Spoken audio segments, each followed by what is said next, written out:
Está no ar o nosso podcast Política em Pauta, mais um encontro que nós temos aqui. Toda semana a gente está encontrando para falar sobre política, não é? E aí você vai virar para mim e falar, não gosto de política, não gosto de falar sobre política, detesto política. Meu amigo, minha amiga, não é assim, não é? A política está aqui no dia a dia nosso. Estou tomando essa água aqui potável é porque teve política pública para tratar essa água, coletar, tratar essa água. Né? Se seu filho vai na escola, tem política ali também.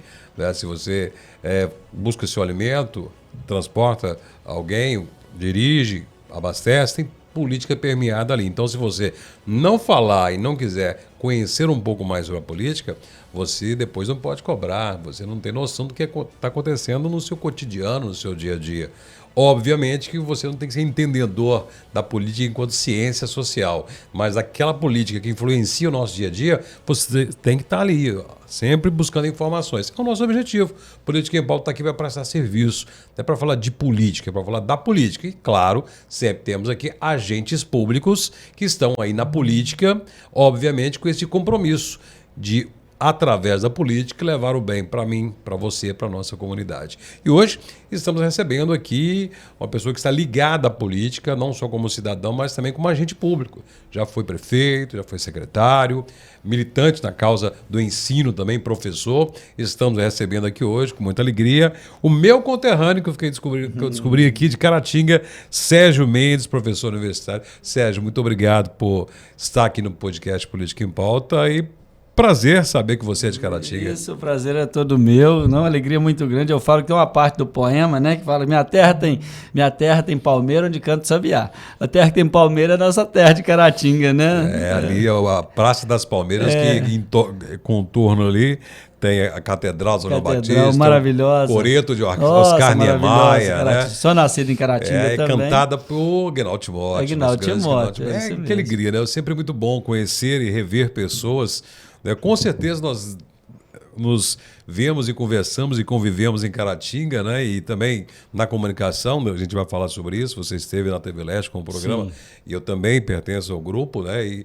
E durante muito tempo nos afastamos e hoje estamos nos reencontrando aqui e redescobrindo né, esse contato, essa ligação. Muito bom. Né? Então, muito bom, me torna mais aqui feliz de ter essa conversa bastante intimista com você por todas essas razões. Mas você falou que é de Caratinga, tem toda a sua ligação com Caratinga, mas, como eu, você não ficou ali somente de Caratinga.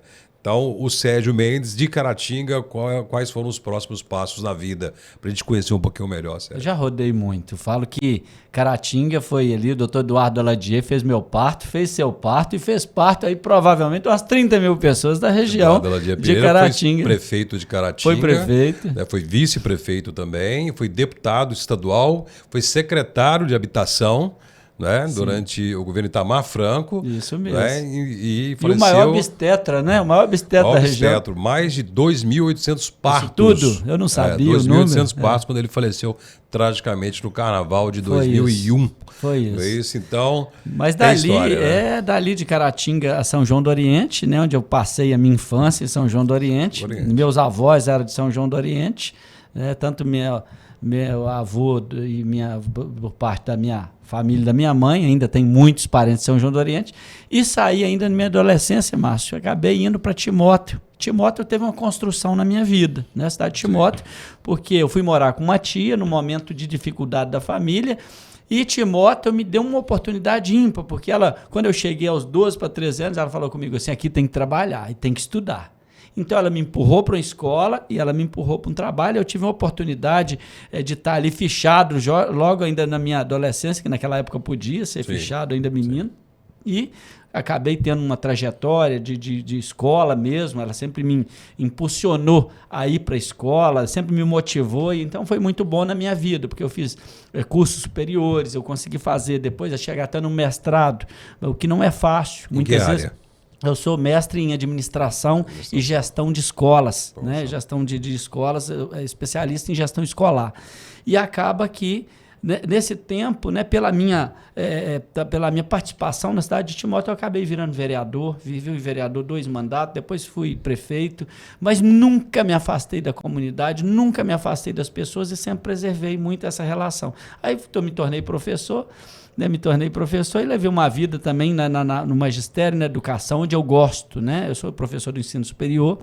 E fui secretário de Educação, algo que me prendeu. Hoje, a educação é um forte na minha vida. Então você se tornou agente público, agente político, antes de se tornar professor? Antes de tornar professor. Olha, então começou, né, e esse aprendizado todo. Com quantos anos teve o seu primeiro mandato? 23 anos. 23 anos, 23, uma jovem liderança. E aí a gente já começa a alinhar com o nosso podcast, que é a nossa espinha dorsal, que é a política. Como que a política entrou na sua vida? Por que motivo o Sérgio decidiu entrar no mundo e ser um representante popular? Pois é, naquela oportunidade eu era muito participativo no comércio, no sindicato, na igreja. Então, assim, movimentos, às vezes mesmo, de ajudar as pessoas, né? Campanhas. E não tinha nada que dissesse assim, Sérgio, alguém programou para você ser candidato. E veio, naturalmente, numa eleição que eu estava com 23 anos, um menino de 23 anos, hoje um menino, né? Sim, com certeza. E acabei sendo convidado, e fui sendo convidado pela minha, talvez, participação popular, e acabei virando vereador. E fui o 5º mais votado dos 15 naquela oportunidade. Tive quase 900 votos. E aí tive um crescimento, porque eu entrei numa briga com a Telemar, na época, para acabar com o interurbano do Vale do Aço. Então, pagava interurbano na telefonia de Patinga para Coronel Fabriciano, para Timóteo, para Santana do Paraíso. E aquela ação minha que eu impetrei junto à Anatel, saiu o resultado na véspera da eleição e acabou com o interurbano, faltando 30 dias da eleição. E aí eu tive 1.723 votos na outra eleição, tive uma votação assim, era muito mais do que precisava. Fui eu e a dona Virgínia, fomos os 2 mais votados da cidade. E assim, por uma participação também comunitária, de presença, de firmeza nas decisões. Daí acabou que a outra eleição eu acabei me tornando prefeito, né, 2009, e acabei tendo a gestão até 31 de dezembro de 2012, né, quando tive um período aí de prefeito da cidade. Tenho orgulho de muita coisa que fizemos na cidade, o Senai, construí um Senai, reformei praças, o governador Anastasia me deu 25 quilômetros de asfalto novo para uma cidade de pouco menos de 100 mil habitantes, era algo significativo, né? Reformei muita coisa, tinha o Olho Vivo na época, programa social Bolsa Cidadania, os nossos estudantes da escola, que eu sempre gostei muito de educação, os nossos estudantes, eles tinham oportunidade de fazer um programa, estudar e fazer o programa no contraturno. Então eu fiz os clubes da cidade, fiz uma parceria com os clubes para eles poderem ter natação, né? E dava toda a estrutura. Foi um momento marcante na minha vida e naturalmente foi também marcante na cidade, porque nós conseguimos inclusive resolver problemas da saúde pública. Eu não tinha fila em unidades de saúde. Pois é, o de vereador para prefeito é um salto muito grande, né? Obviamente que para se cacifar um vereador, se cacifar a ser prefeito, tem que ter uma trajetória bastante pujante, uma trajetória que tem a repercussão e respaldo da sociedade que levou ao cargo de prefeito. Sim. E o Timóteo faz parte ali do arco metropolitano do Vale do Aço e é uma cidade, né, bastante importante na siderurgia, né? Sim, tinha a CESI, depois a ArcelorMittal, né? E é uma cidade que tem ali os seus recursos, mas a gente sabe que tinha muitas dificuldades também. Muitas. Né? E tinha privatização que tinha acontecido, exatamente, né? Muito isso desemprego. Deixou a cidade sem saber para o que ia acontecer. Foi um caos. Como foi essa transição? Não foi fácil, porque muita gente foi embora da cidade. Sim. Na cidade perdeu muita gente, que acabou indo embora para o Pará, para trabalhar nas empresas de siderúrgica do Pará, outros na região de Congonhas. Então a cidade perdeu muita gente. E não é fácil. Pega, por exemplo, o bairro Alphaville, na cidade. A Cesita tinha entregado a casa para os funcionários e logo depois teve a privatização. Então o fundo de garantia das pessoas foram para pagar a casa. Então se elas perderam o emprego e perderam o fundo de garantia. Então nós tínhamos uma crise instaurada, mas sabíamos que precisávamos de jogar para cima. A cidade tinha tido muitas cassações de prefeito e eu tinha que estabilizar a cidade. Então o último mandato que estabilizou, né, que teve uma calmaria, foi dentro da nossa gestão e eu tenho orgulho disso, né? Hoje, eu tenho uma gratidão, porque Timóteo me deu a minha vida Sim. profissional, né? Na educação, por exemplo. Hoje, eu gosto da inclusão. Né? Hoje nós trabalhamos uma OSC do terceiro setor, que nós formamos mulheres, homens e mulheres, para atuar dentro das escolas como profissional de apoio da inclusão. Tem uma nova medida, um novo decreto do Ministério da Educação que diz o seguinte: a partir do ano de 2027, somente poderão ser profissionais de apoio dentro das escolas, aí são pessoas que tenham o ensino médio, e que tem a formação num curso de 180 horas. Então, nós estamos preparando essas pessoas para o ano que vem tá apto dentro das escolas. Que a hora que chegar ano que vem, se você não tiver um curso de 180 horas te dando toda a expertise para lidar com um aluno autista, TDAH, um aluno que tem TOD, ou um aluno que tem qualquer neurodivergência, então você não vai poder estar dentro da escola. Então, hoje nós temos uma organização do terceiro setor que forma. Semana passada nós formamos 40 mulheres lá aliás, 39 mulheres e um homem lá em Contagem. Foi um momento maravilhoso, porque você pega pessoas, às vezes, sem expectativa de vida, está em casa, ali na vida acomodada em casa, e você dá para elas uma condição de ser o braço forte de uma criança que precisa do seu apoio, né? Então, essa condição, e tem uma pesquisa de Pernambuco, Márcio, que essa pesquisa diz o seguinte: um menino autista, ele aprende. Uma criança que tem TDAH, ela aprende, então ela tem condição de aprendizagem. E na pesquisa da Federal de Pernambuco, mostra uma menina que ela não entrava na escola. Só que daqui a pouco eles começaram a fazer um trabalho, analisar o perfil dela e a didática que ia levar, a forma pedagógica para ela. Essa menina, depois de 10 a 15 anos, essa menina já tinha formado, essa menina já tinha passado no vestibular da Federal, ela estava noiva e já tinha aberto mão do BPC, do benefício de prestação continuada, porque ela estava trabalhando. Então, olha a evolução. Então, quando você encontra numa criança, por exemplo, autista, você encontra a linha dela de desenvolvimento intelectual, você consegue fazer com que ela avance. Para isso, tem que capacitar os profissionais. Capacitar os profissionais. Para identificar isso, encontrar as ferramentas corretas para poder desenvolver isso que você com gente que tem expertise. E aí nós conseguimos localizar isso. Sim. Nós localizamos. Então, nós estamos discutindo isso com as secretarias de educação de cada cidade do estado. Inclusive, aqui tem que discutir em Valadares, tem que discutir em Ipatinga, tem que discutir na cidade, porque a hora que chegar janeiro do ano que vem e o Ministério Público falar o seguinte: eu quero ver o certificado dos seus profissionais que estão na escola.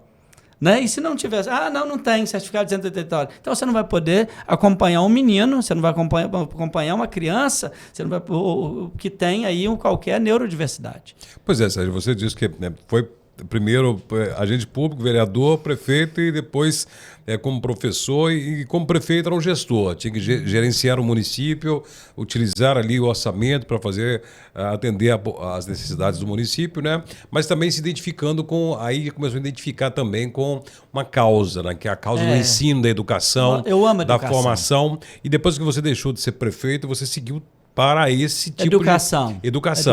Né? Qual foi o próximo passo depois que acabou o seu mandato? Não, e olha só, eu fui secretário de Educação de Contagem, eu tinha 62 mil alunos, 6.500 profissionais dentro da educação de Contagem e uma receita altíssima, muito maior do que várias cidades de Minas Gerais. E nós conseguimos sair dali com êxito, com aprovação de quase 80%. A Secretaria de Educação tinha uma aprovação naquele momento e eu consegui entender a lógica da educação. E consegui entender que se você pega e acredita na vida de uma pessoa, você faz a transformação dela. Eu introduzi o uniforme, foi uma das primeiras cidades de Minas que introduziu o uniforme para os alunos, mas eu sabia que era a forma de não ter bullying na escola. Uma das primeiras cidades onde introduziu o desjejum. Eu coloquei a merenda logo no início das aulas. O menino chegou na escola, tem que dar um iogurte, um suquinho, ou um biscoitinho, porque estômago vazio, a cabeça não pensa. Então, nós começamos a entender a lógica educacional.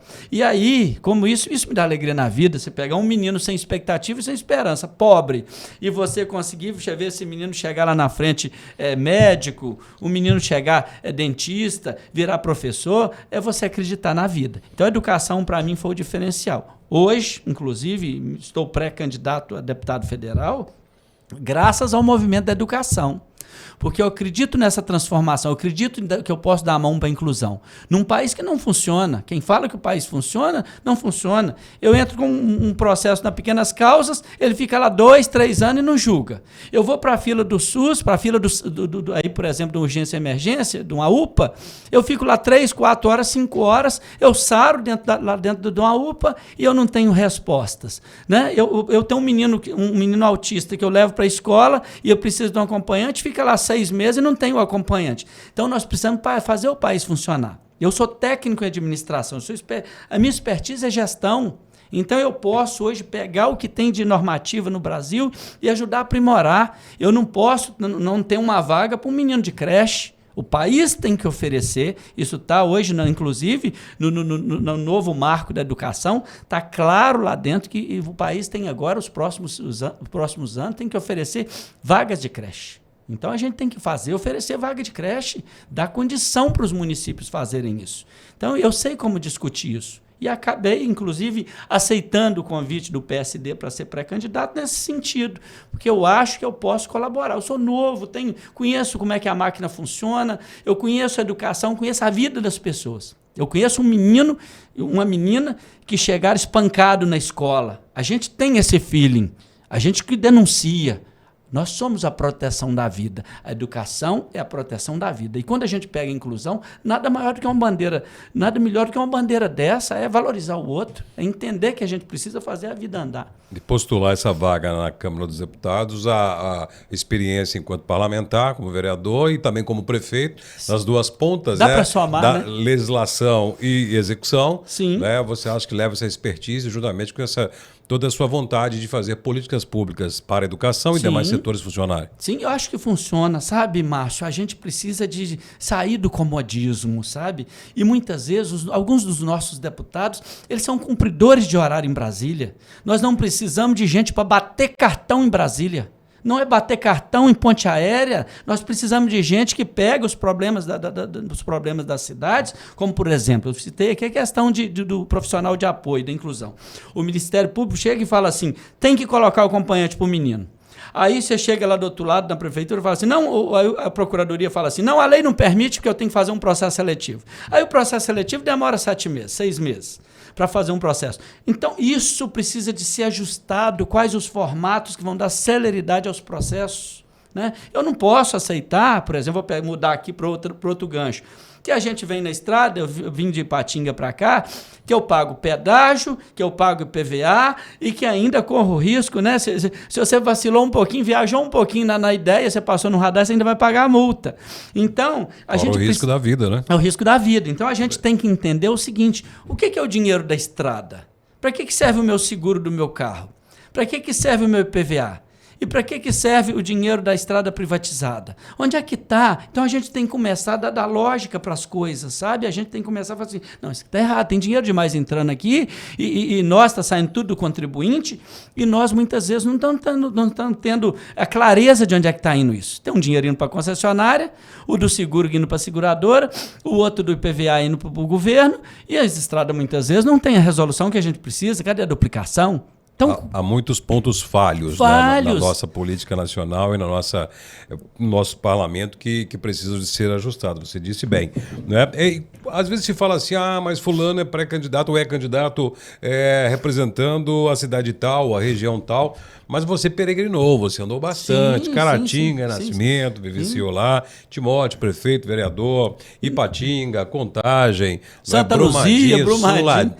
Santa Luzia. Então você não é um candidato... Valadares, você tem ligação? Valadares, minha família também, mora na Vila Mariana, no Grande Duquesa, minha tia Cilda do Grande Duquesa. Meu pai foi criado aqui, em Valadares, sabe? Meu pai é nascido em Aimorés, quando os pais faleceram, ele tinha 3 anos, veio para Valadares, foi criado, tem um histórico com Valadares, né? Com o bairro Santa Rita, com os demais bairros da cidade que a gente gosta. Então, enquanto deputado, se Deus me der essa graça, Márcio, se tudo tem momento, parece que está convergindo para ser positivo a coisa, sabe? Brasília vai ter um deputado, não um deputado de abaixar a cabeça, não um deputado só para bater carteira em Brasília, ou só para ficar de ponte aérea, mas um deputado sim que conhece e sabe como fazer e que vou questionar.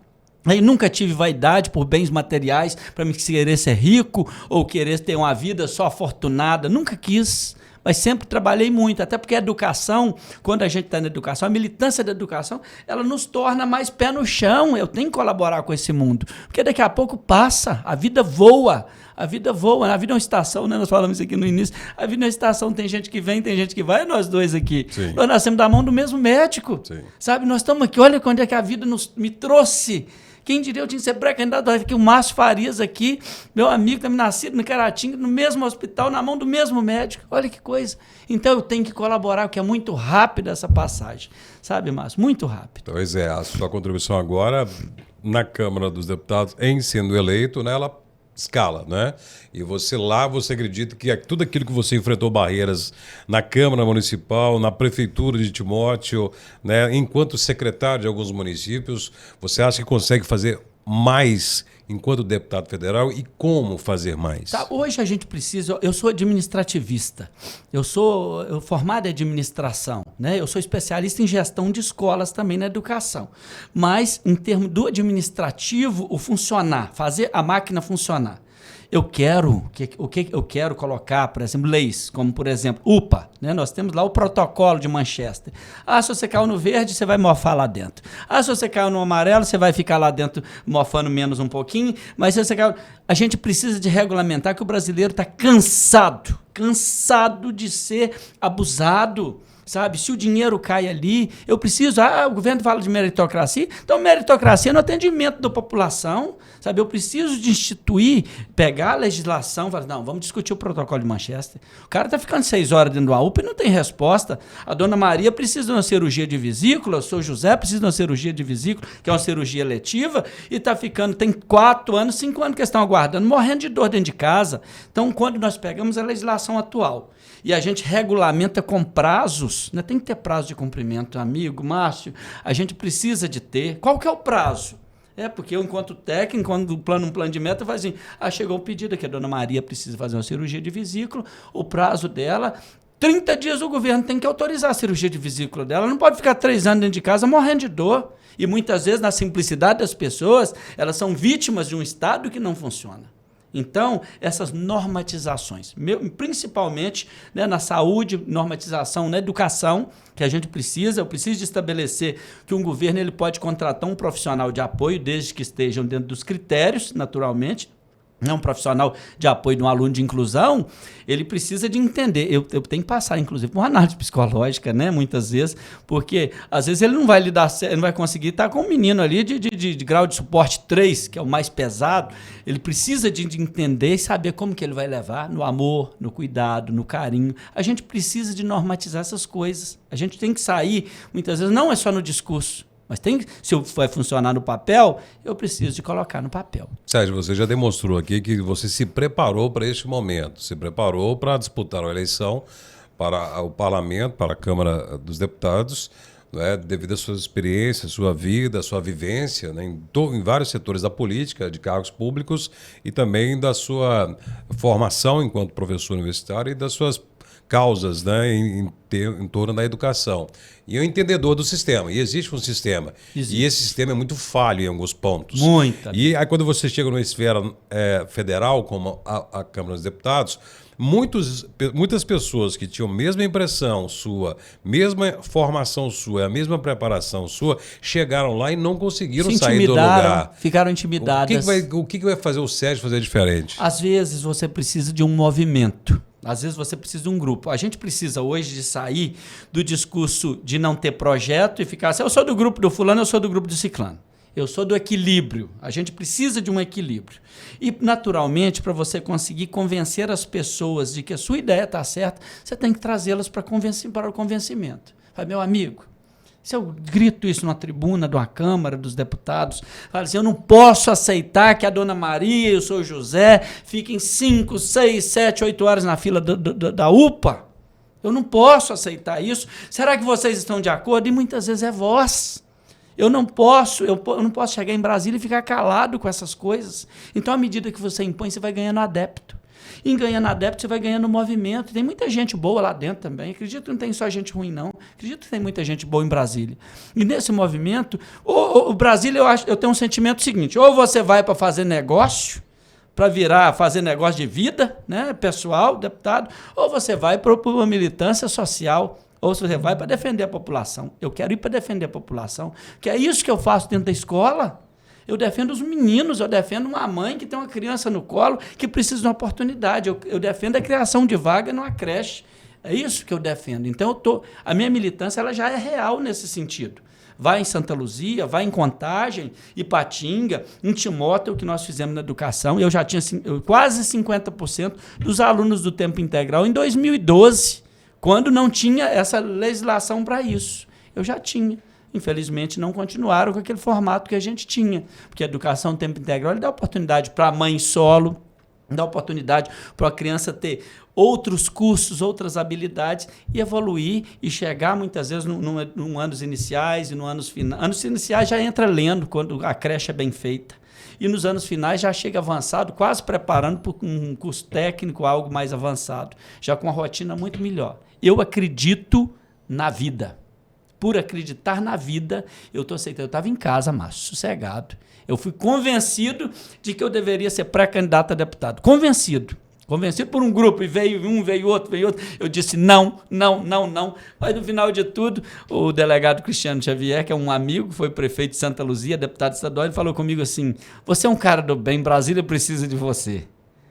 Eu falei: sério, delegado? Ele falou assim: precisa. Você tem um perfil que para mim, é o perfil que o Brasil precisa. Vai ser polêmico lá dentro, mas você vai conseguir trazer a pauta. Estamos conversando aqui com um pré-candidato, né, Sérgio Mendes. A partir do momento que for oficializada sua candidatura, você disputou 2 eleições, sabe que não é fácil. Não né? é fácil. E como que será essa caminhada rumo a conquistar o voto do eleitorado mineiro? A minha tentativa, eu vou tentar ser muito... Eu vou fazer uma campanha com muito pouco gasto, mas com muito investimento na rede social, que eu vou tentar falar para as pessoas. Eu quero falar para quem está em casa, né? Eu quero dizer isso que eu estou dizendo aqui para vocês, que é do meu coração. Uma coisa é dizer do coração, né? Mas se quiser, eu gosto de música, né? Eu, inclusive, sou DJ da noite. Verdade, eu sou DJ. Ainda, né? Eu gosto de quê? Eu gosto de educação. A educação me enche os olhos. Eu vejo uma oportunidade de uma criança autista entrando numa escola, e ela tendo uma evolução, uma menina que muitas vezes não entra numa sala, e ela tem uma evolução, vai chegar, passar numa federal, depois que saiu do ensino médio, isso é sucesso, isso é bater palma, isso é envolver a vida humana. Então essas questões, elas me alegram muito mais, e elas me fortalecem nesse sentido. E eu quero dizer isso para as pessoas, eu quero dizer: olha, eu quero te representar. Nada mais. Não vou lá fazer esquema, não estou indo para Brasília para fazer esquema, não estou indo para Brasília para bater cartão, nem pela vaidade de vestir um terno, não por isso. Acho que nesse momento eu fui convencido a ser pré-candidato. Domingo é a nossa convenção. Então, se tudo der certo, né, a gente sai candidato na próxima semana, e eu vou tentar dizer isso, igual eu estou aqui com você. Muito obrigado demais por esse espaço, porque é a terra do meu pai, né, da minha família, daí eu estou aqui em Valadares dizendo isso para vocês. Né? Espero que Deus me dê a oportunidade de dizer isso para muita gente. Tem gente que vai me procurar lá na minha rede social, né, sergiomendes.mg, no meu Instagram, e me procurar e falar assim: eu quero seguir esse cara, quero seguir aqui, dá para a gente fazer a diferença. Para as pessoas que estão acompanhando o Política em Pauta antes da convenção do PSD, o pré-candidato Sérgio Mendes está aqui. Para você que está acompanhando depois, já oficializada a candidatura dele à Câmara dos Deputados, conheceu a proposta, fica gravado, isso vira um documento, Sérgio. Ah, que bom, que depois, né, os eleitores, votei no Sérgio, vou cobrar aquilo que ele falou no podcast Política em Pauta. Com certeza. Então vira documento, com né? certeza. E teremos outras oportunidades de falar. Logicamente, uma caminhada difícil, desejo não é fácil, sorte a você. Assim. Receberemos todos os pré-candidatos que a gente puder trazer aqui, porque é bom, é plural, o nosso objetivo é esse, prestar serviço e levar ao teu eleitor essa oportunidade, porque não tem debate de candidatos a deputado na televisão, no rádio, né? Só para os cargos executivos, né? Mas nós temos a oportunidade de levar aqui no Política em Pauta o máximo de pré-candidatos e de candidatos efetivados em si, para as pessoas conhecerem. E hoje conhecemos ele, que é de Caratinga, com experiência no Legislativo, no Executivo, também no Estado de Minas Gerais, com várias atuações, e na militância na educação como um todo, Sérgio Mendes. Sérgio, muito obrigado por estar aqui conosco no Política em Pauta. Sucesso na sua jornada. Eu que agradeço, Márcio. Nossa, foi brilhante aqui. Muito obrigado. Me emocionei aqui, né? E espero em Deus que Deus faça essa oportunidade para a gente fazer a diferença que o Brasil está precisando, né? Maravilha, muito obrigado. E você que acompanha o nosso podcast, você sabe, né? Está aqui gravado, vá no link. Se você não pode acompanhar na íntegra, você vai lá no link, vai no playlist, procure no canal 01 no YouTube o playlist do Política em Pauta, assista, observe, anote o que o Sérgio disse aqui, porque, de repente, se ele for eleito, né, você vai ter aí uma forma de cobrá-lo através do que ele disse aqui. Né? Então, a caminhada é longa, a jornada é difícil e... a gente sabe que é a oportunidade de documentarmos essas presenças, essas vontades e esses projetos aqui. E eu te convido para o próximo episódio, semana que vem, do Política em Pauta. Até lá.